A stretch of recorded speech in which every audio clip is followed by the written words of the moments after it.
त्यांनी शिवाजी महाराज कसे बोलले असतील त्याचं इतिहासातले जे संदर्भ आहेत त्याचा आधार घेत त्यांनी लिहिले. त्याचं एक उदाहरण देतो.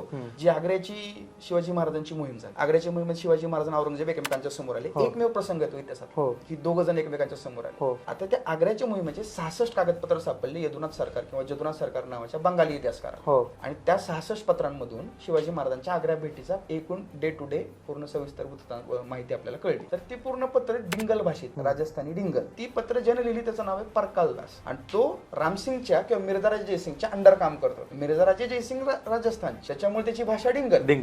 त्यांना औरंगजेबाची सुद्धा वाक्य हे डिंगल भाषेत लिहिलेली आहेत. डिंगल भाषेमध्ये जे काय असतील त्या औरंगजेबाविषयी माहिती दिली की औरंगजेब असं बोलला तसं बोलला वगैरे. आता औरंगजेब डिंगल तर बोलणारच नाही.